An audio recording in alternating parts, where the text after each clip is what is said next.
I'm here with full transparency with Annie, who is one of my really good friends.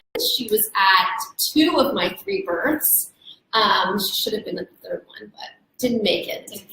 Anyways, and we have conversations a lot about, obviously, breast is best, and that is really how we're starting off. You know, I'm by no means here to say that you should not breastfeed, because if you know me and if you follow me, then definitely breast is best. But I get a lot of questions from patients, from Instagram followers. I've had questions from midwives.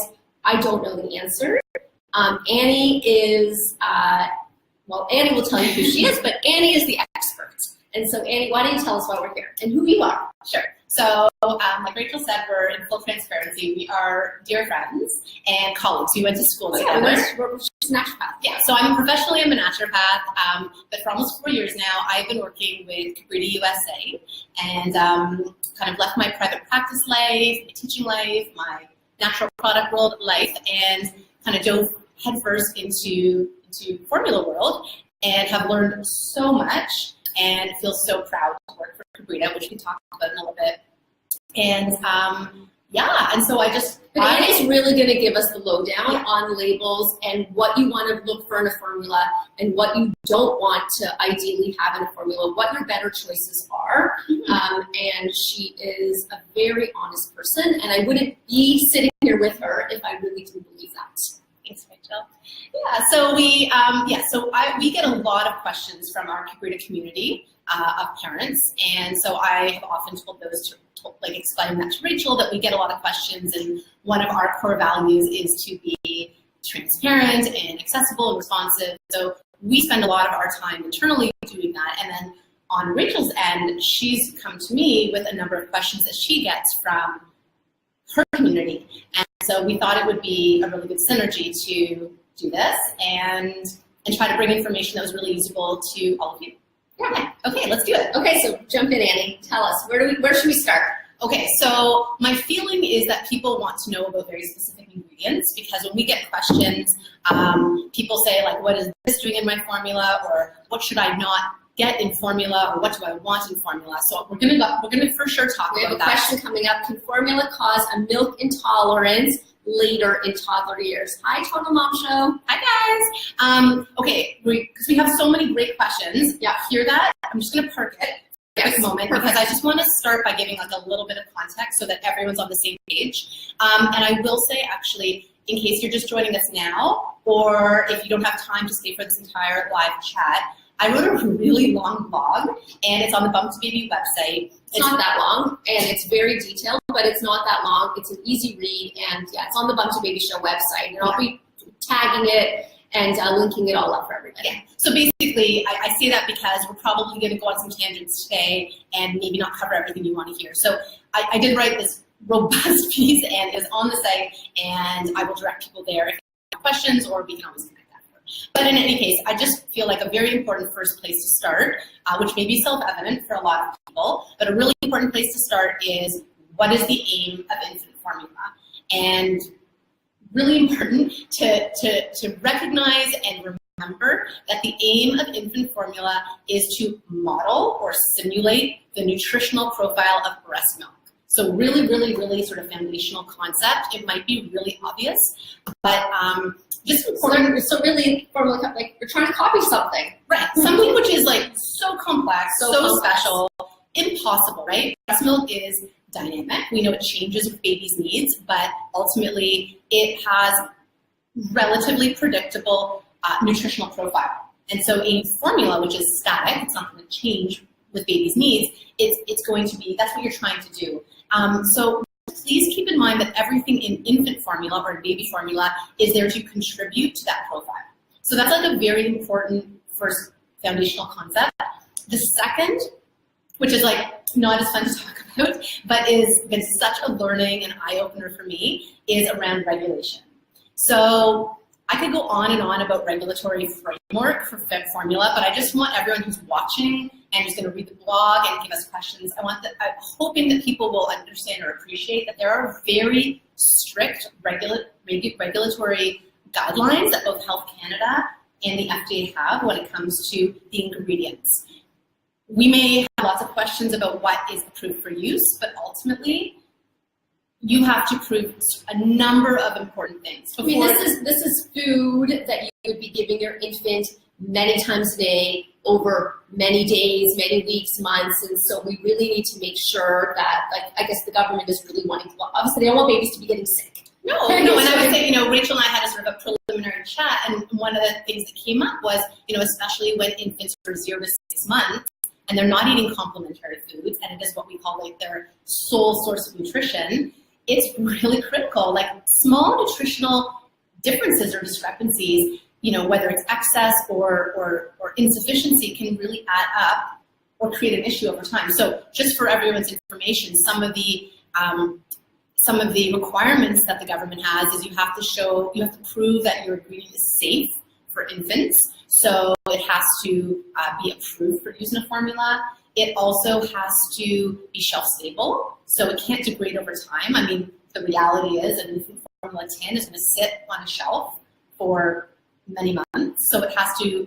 We want to make sure the nutrients are still good many months after when you open that tin. And that's a really huge difference between the standard of an infant formula and the standard of a food or natural health product.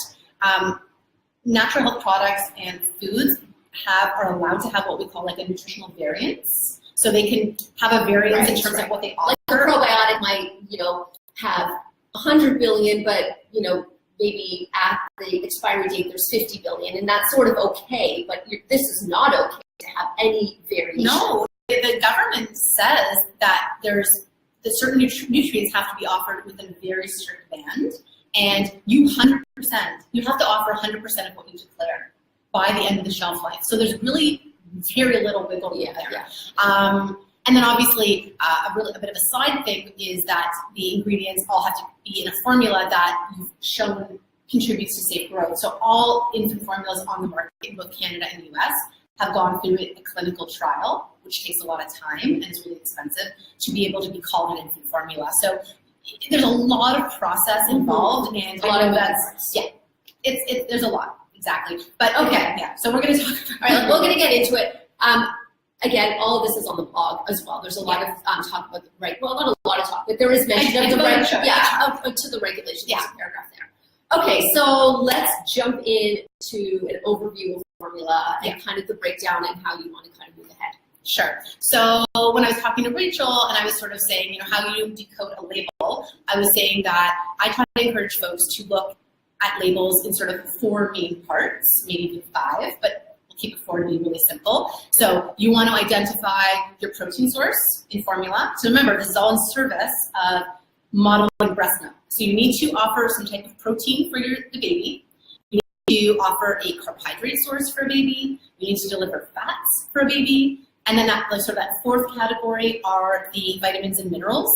And that 5th category, which we can at the end if there's questions, that's sort of what I call optional extras. Those are not mandated by guidelines. That would be like DHA or which a lot of people really. I almost feel like people are that 5th category, the optionals, stuff that I get the most questions about, and like what the people really want. Yeah. So at this time in the US and Canada, you don't have to have a formula with those, right? The requirement is that you have to have a formula that delivers on the nutritional promise of formula, which is to make babies grow in that first year of life. So they all have to have protein, carbs, fat, and vitamins and minerals. Okay, so we're going to start off talking about protein. Yes. Okay, so what do we want to know about protein? People are looking at a label, and so broadly speaking in North America, you can choose a formula based on 3 different proteins. So it can be either cow milk protein, soy milk protein, or if you're in the US, readily available, it's going to be a goat milk-based formula.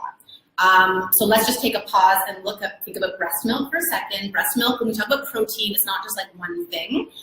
Protein actually refers to groups of proteins. So it's either whey proteins or it's casein protein. So these are 2 groups of proteins. And again, whey is not one thing. Casein is not one thing. It's actually groups of proteins.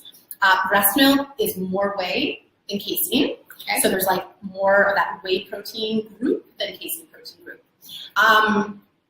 So what do you want to know about the proteins? Well, we got, I think, some questions about digestibility of Yeah, so first of all, we're looking at whey and casein, which is easier to break down. Like, what would you want if breast milk is more whey than casein? And I would think you would want the formula to have more whey in it. Yes. Yes, you would. You absolutely would. So whey is the easier to digest part. So just really quickly, think of a stomach, and it's going to have stomach acid in it. And when you drink dairy milk, whether it's cow or goat or breast, it's going to go into your stomach, and the casein portion of the milk is going to curdle. It's going to form a little curd. And the whey protein portion is going to remain liquid. So it is going to be that easier to digest part. So when we talk about digestibility and differences, a lot of the time we're talking about curd quality. And so specifically, it happens. If you've eaten cottage cheese, you know what I'm talking about, curds. And so imagine like a little tummy, and do you want a large, tough curd in there? No, you want something small and soft. Probably a colicky baby. It's going to cause some tummy troubles. So you want a small, loose curd. So you want casein proteins that are going to contribute to that. So cow milk, intact cow milk protein, which will look on your label like non-fat cow milk. It's going to form this larger, firmer curd. A hydrolyzed cow milk protein. So we've gotten questions about that. What does it mean to be hydrolyzed? Yeah. Or should I pick a hydrolyzed formula over one that is non-hydrolyzed, a hypoallergenic formula? Yeah, so that's sort of a two-part question. So imagine your protein has a long strand of pearls. Hydrolyzed is just a fancy way of saying broken down. So imagine that strand of pearls is now kind of like snipped a little bit. So rather than forming that one big, large curd, you're going to form a number of smaller curds that potentially could be easier for a tiny tummy to break down. Okay. An extensively or hypoallergenic formula is going to be broken down even more, right? Like snipped. Those proteins are snipped. It's going to be snipped even further, so it's going to be so small that it's not even going to provoke a reaction for a baby. Again, when it comes to goat milk. Yeah, so I was just about to say, so like, you know, you are here with a goat milk. Can you buy goat milk formula in Canada? Yes, you can get it through Iron. Okay, so you buy it online. Yeah, you buy it online. And we chatted about this before, of course, but can you tell everyone who's watching, what are the benefits of the goat milk over potentially a cow milk? Yeah, so it all really, again, has to do with the digestibility of both the casein and the whey. So smaller curd, softer curd, looser curd for the goat milk protein, and that liquid whey, which is going to be easier to digest when it comes to both cow and goat, but the whey proteins on goat are going to be even easier to digest than the cow milk. So it'll get broken down faster, and presumably what we believe is that it's going to be easier for a little baby's tummy. And that's why we want to kind of go goat. I mean, and we don't have to hydrolyze, sorry to interrupt you, but you know, again, an intact cow milk protein, they'll break it down because of that like tough curd, but because with a goat, because it has those like different caseins, it forms a smaller curd. We don't have to break it down. You know, we don't have to process it. We don't have to hydrolyze it. Which, I mean, I was going to say, we see this in young, like in an adult population, or even just with kids, or if they could be sensitive to cow milk or dairy products, like cow dairy products, but they're actually okay with goat milk products, and because it's an easier to digest protein. Yeah, and it has, I mean, I know we did get a question about allergy and immune reaction, so I just want to get really clear that, you know, you look at cow and goat, and in some ways they look very similar because they both have whey and casein proteins. They have some differences in their whey and casein proportions, which is why you get a smaller, softer curd. The big but here, that sounds weird to say, the big thing to know though is there are some similarities in some of their proteins, right? They do have some of the same whey protein, they have some of the same casein, which is why a child who is allergic to cow milk should not have goat milk. We don't encourage our product that way because there can be what's called some cross-reactivity. So, and we did get a question for that, which was the best formula for infants that can't tolerate milk, and so really then if they can't tolerate cow milk, or they have it would be more an allergy than not tolerating. They might tolerate the goat milk.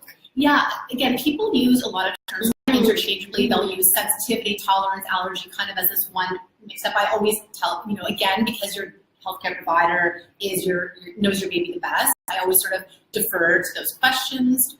question. Look at that in a second. Yeah. My eyes can't see it. They know your baby. They know kind of they're able to assess your baby. They know what their needs are. But again, a true allergy, those babies are recommended to have one of those extensively hydrolyzed formulas, so really snipped up, or a soy-based formula. Although some babies with cow allergy may also react to soy, or again, if they're still reacting, something called an amino acid-based formula. This is getting a lot more. This is getting really deep, but this isn't for the average person. No, I think the takeaway that people should know when it comes to protein and formula is that it can be either based in cow, soy, or goat.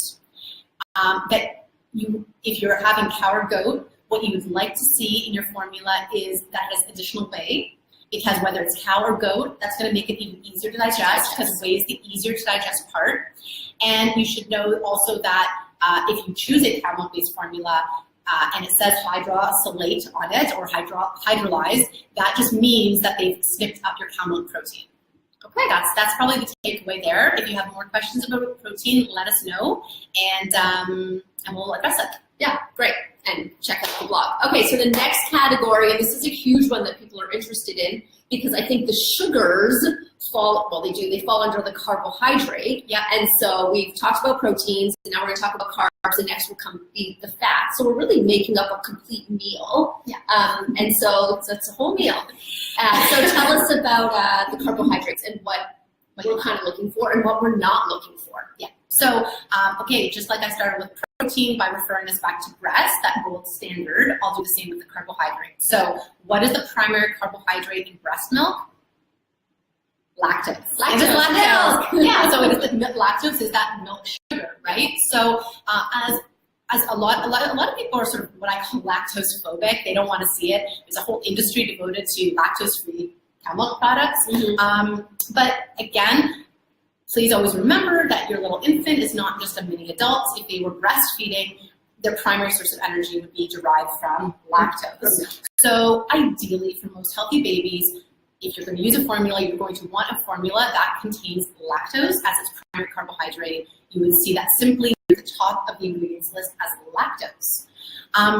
The caveat here is that a lot of formulas marketed as sensitive, or comfort, or gentle will reduce or eliminate lactose. And I think that's when we get into a lot of the questions people have around why does my baby formula have refined sugars? Why does it have corn-derived so why does a formula have corn syrup in it? Yeah, so remember, the formula is made for a very specific child. Mm-hmm. Let's imagine that your child has a cow milk allergy, and they're having one of those extensively hydrolyzed formulas that I talked about, so one where the protein is snipped down, so it's not going to provoke an allergy. So lactose comes from cow milk, which makes sense. It's cow milk sugar. It's milk sugar. And they're molecularly the same. Whether it comes from your breast milk or a goat or a cow, lactose is lactose is lactose. It's going to look the same. But lactose, because it's from milk, may contain traces of cow milk protein on it. Mm-hmm. So a child with a true cow milk allergy, they cannot consume lactose. They can't have that because it might have cow milk protein on it. It might sort of provoke what we call an immune reaction. Okay. So in a hypoallergenic formula, they have to put another carbohydrate in because there isn't the carbohydrate from the milk. That's right. You cannot have a formula without carbs. We're not just putting these little infants on a carb-free diet. They're not ketogenic. No, we're not, for most babies, right? We're not doing that. So you need a carb source. It's a huge part of energy that you want for your infant. If you reduce the lactose or if you eliminate it, you have to replace it with something. Okay. And that would be another approved source.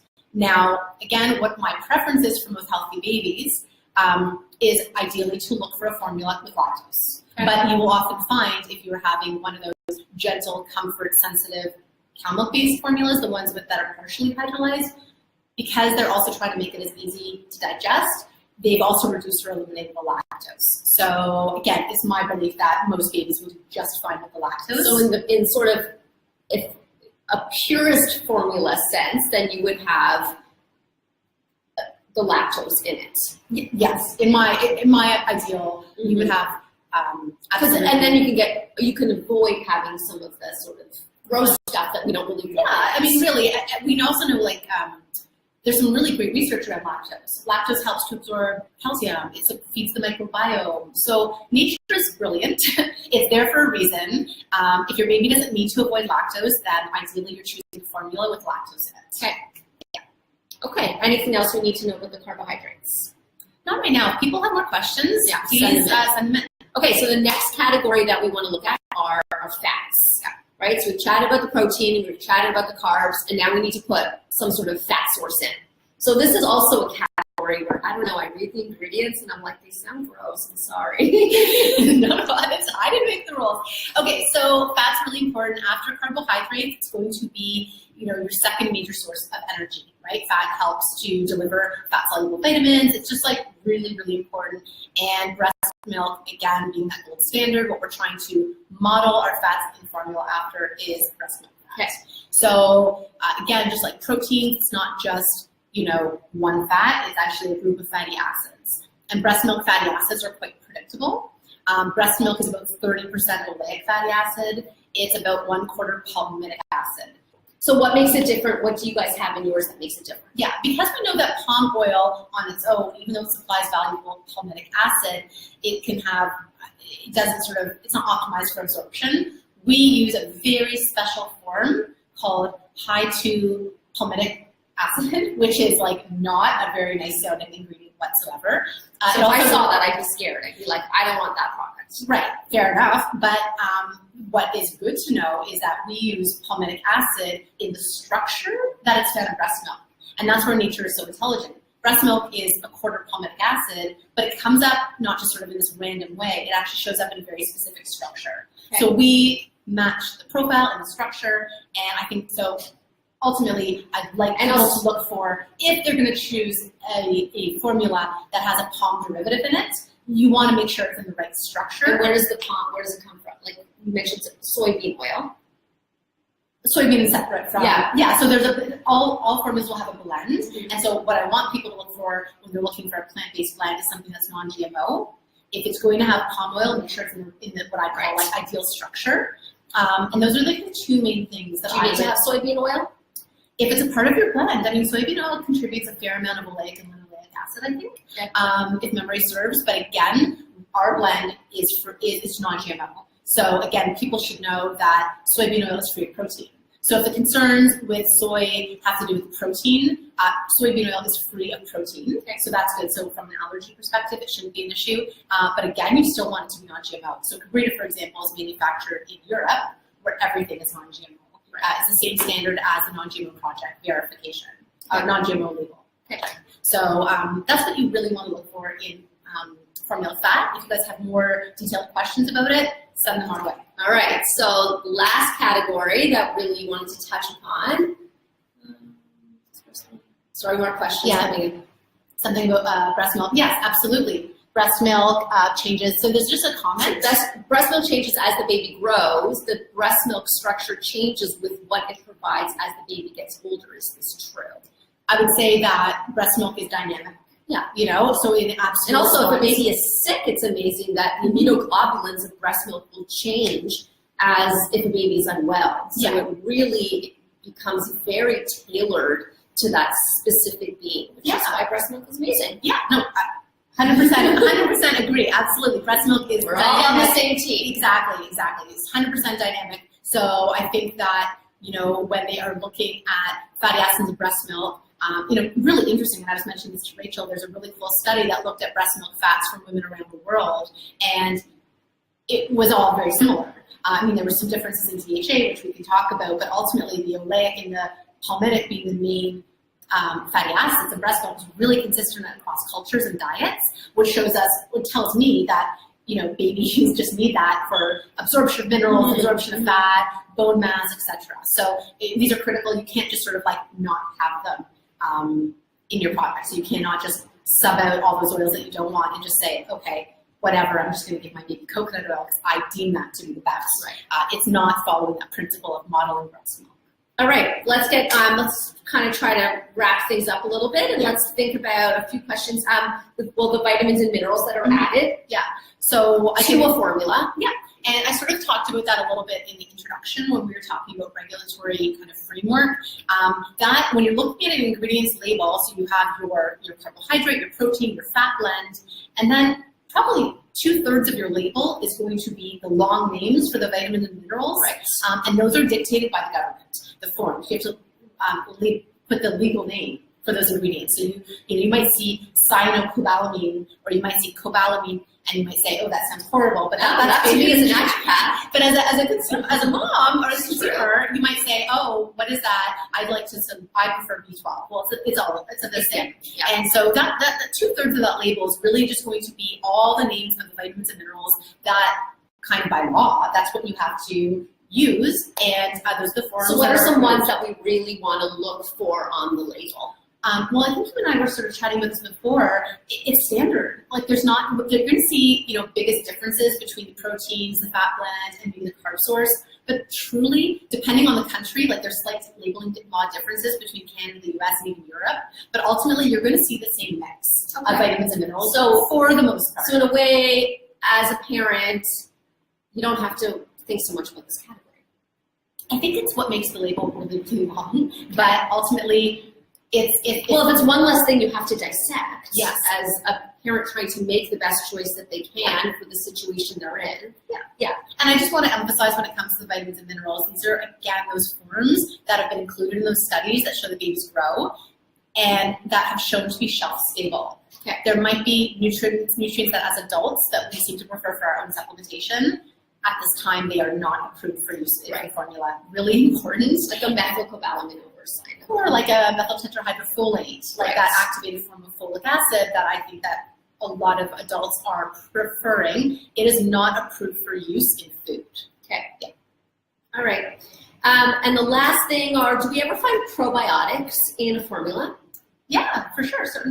Absolutely. Does Kabrita have? Kabrita uses prebiotics. Okay. So we have GOS, which is a prebiotic, which sort of feeds that healthy bacteria in your baby's gut. So we have a prebiotic fiber in our. It's the fertilizer. Yes, the fertilizer. I like that. Okay, so that's perfect. Yeah. And then we talked a little bit at the beginning about DHA, and that's something that it doesn't have to be. It's an extra, so it doesn't have to be in the label, but that's something that you guys add in because it's important for infant brain development. Absolutely. So critical throughout life, but even more important in those first 2 years of life. And yeah, not one of those have-to-haves. The government doesn't say every formula on the market has to have one. Kabrita's made the decision because we think it's so important, and it's an essential fat. You have to get it from your diet, that we've added it to our formula. And yes. Can you say what's hexane? Sure. So hexane is a solvent, and it's what's used to extract not just DHA, but a number of oils. So you could have hexane extracted oils in your home. There have been concerns. So there's 3 kind of sources of DHA that are available for use in baby formula. The first is marine source, so from fish. The second is from eggs, which is a major allergen, as is fish, right? So you have to declare egg and fish on your label. And the third is algae oil, so what we call like a sustainable DHA. Is that like a vegan? Yeah, like a vegan DHA. And hexane is used as a part of the process to extract it. We have a certificate at Kabrita that shows there's no hexane residue on our DHA. If that is a concern, it's certainly something that people have brought up. Yeah, I've got some questions about it. Yeah, no, it's definitely something that's been brought up, but yeah, I guess if people who are watching have more questions about it, but I can assure families there's no hexane. It is hexane-free, sustainable DHA. Perfect. Last 2 ideas. I had most questions about a home recipe. Right. People want you to give a home recipe or something of that sort. I'm disappointed that I haven't. That's not well, here we are. So for sure. Yeah. But we have chatted about home recipe ideas before.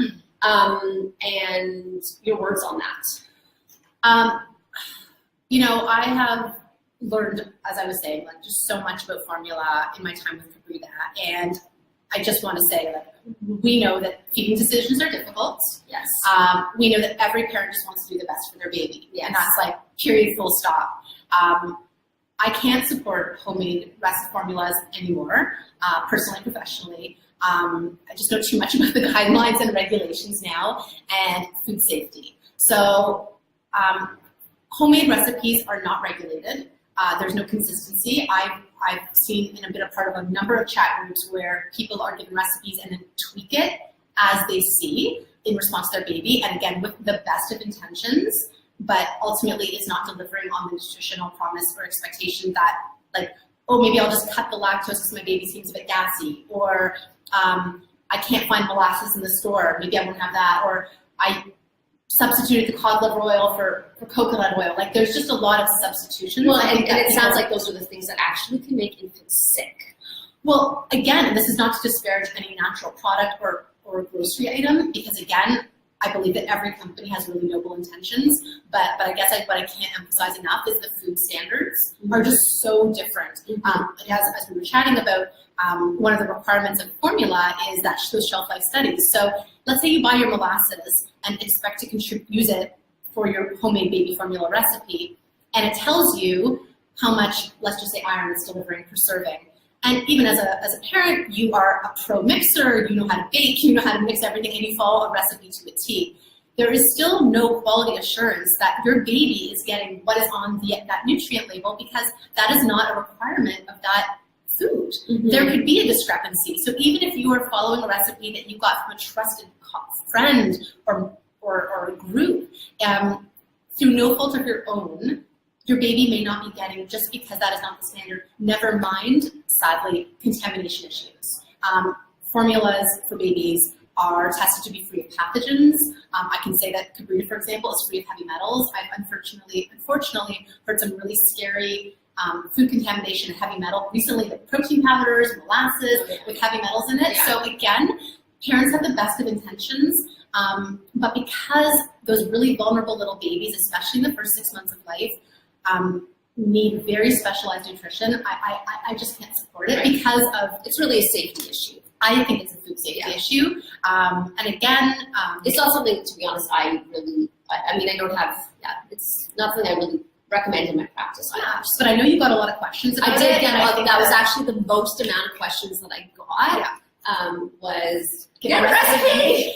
So and again, if you have further questions about that or curiosities about, well, what about this or that, I'm happy to dissect any of those homemade formula recipes, not in support of them, but just sort of to give my perspective. But I think that the food safety piece, the nutrients and the pathogens and the heavy metals and contaminants are my biggest worry. And again, it's not like as a one-off. Imagine this is the sole source of nutrition every day, multiple times a day, over many months. It is a very monotonous diet for these infants. Every day the same thing. And so small changes can really add up. Okay. Last question I have. European brands, how there's some that are more popular. I don't know. What's the lowdown on that? Any European brand better than, I don't know. How do we look at that? Oh, okay. Sorry. So organic. That's a good question. The organic brands.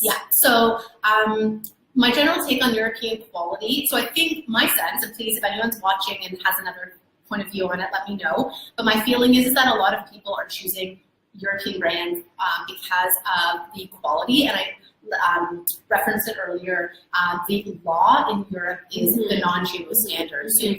So families can be assured of the quality, right? So all the ingredients are by law non-GMO, which means that they will have sort of a lower pesticide residue, presumably, right? So that is a good kind of check mark in terms of quality. It's a huge thing. So I think that that's one reason. In all fairness, the labeling laws for products sold in Europe are different. So, there's some perception there that it says B12 on the label. It's healthier than the cyanocobalamin labeled in the US or Canada. It's the same thing. It's just that they're adhering to their European laws. But I think the main thing is the quality. I mean, I'm so proud that Kabrita is from Holland, so it's European non-GMO. That's great. There are some differences between Kabrita and another goat milk formula that's really popular. And again, for people who've been watching and who know that I've been talking about the major parts of formula, I can point out the three big differences between us and that other goat milk formula brand. The first has to do with Kabrita adds more whey protein, so we're even easier to digest. Not as curdy. So the second difference between us and the other European goat milk formula company is that we use lactose only as our carbohydrate, so we're not using any other refined sugars. What else would we see? Maltodextrin. Okay. And then the third is that we don't use palm oil. We use that very special form a structure of palmitic acid, so it sort of structurally behaves like the palmitic acid in breast milk. So it doesn't form those like soaps, those calcium soaps that I was talking about. Hard tummies. Yeah, so that was like the three big differences between us and another goat milk formula brand from Europe. But again, I understand that a lot of folks are looking for the high quality European non-GMO standards. And then again, somebody had asked about organic. Yeah, what about the organic, like all the different organic brands? Yeah. Like, I mean, if I was looking for formula, I'd probably just go to the health food store and pick up an organic brand. I think that I always, yes, so like I'm a big fan of organic generally. I truthfully though, I think it has to do with ingredients. It's more about the ingredients though, because you could pick up an organic brand. I mean, I know a conventional brand that's gone organic and their primary carbohydrate is sucrose. So sugar, just straight out table sugar. So I think I would, educate yourself about labels, know what you're looking for your child. I would discourage you to buy something just because it says non-GMO or organic. Understand the ingredients, understand how they're behaving for your little one, understand why they're there. And so yeah, I think organic is good, but I also think that I care a lot more about each of those ingredients that I've talked about than just being USDA organic or organic. I think that, yeah, I think the ingredients, how they function in the body is way more important. All right, so if we were to summarize for us. Ideally, for most healthy babies, again, you want to respond to their unique needs, talk to your doctor if you have any special concerns or specific concerns, but ultimately you would like to choose, I'd like for people to choose a formula with easy to digest protein or proteins. So that includes added whey protein to make it even easier to digest. Lactose is that primary carbohydrate, so not maltodextrin, not corn syrup solids, not sucrose. Yep. Ideally, fat blend that matches the composition and structure. So again, you want a plant-based blend. Breast milk. Breast milk, yeah. So again, ideally, it's going to be a non-GMO plant-based blend, right? That's going to match that composition of breast milk.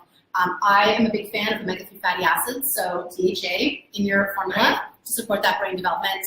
And my bias is that you want it from a company that's passionate about education, empowering people to make choices that are right for them and that are really transparent about their needs. I think that why would that's just like such a bonus, and that's why I would do that. Okay, good. Well, that was tons of information. We are going, what are we going to do with all this? We're going to ideally put this on a YouTube channel, and then you guys can access it all through the Bum to Baby Show. It's going to be on the Bum to Baby Show Facebook page, and it'll be running there forever, probably. And it'll run live on both the Bum to Baby Show and my own personal Instagram for the next 24 hours. If you have any questions, please send them to me. Thank you guys. Thanks for tuning in. Also, you can check out Annie on Instagram. She's not that active, but she's getting active. It's Dr. Annie ND. Dr. Annie _ND. But truly, if you have any questions about Kabrita, check us out. She made some questions through @HelloKabrita. That's the best way to find me and access information about formula in general. We have a really big library. What's the email again? @HelloKabrita. Is Annie @Hello. Oh, no. Just to access Kabrita and then find me through there. That's probably the easiest for most people. Our handle for both Facebook and Instagram is @HelloKabrita. You can always DM us. We're really responsive. And but you can also check out our blog at KabritaUSA.com because we have a lot of the information that I've shared today. I go into really big detail on the blog. Thanks, Michelle. Thanks you guys so much. Bye, guys. Bye.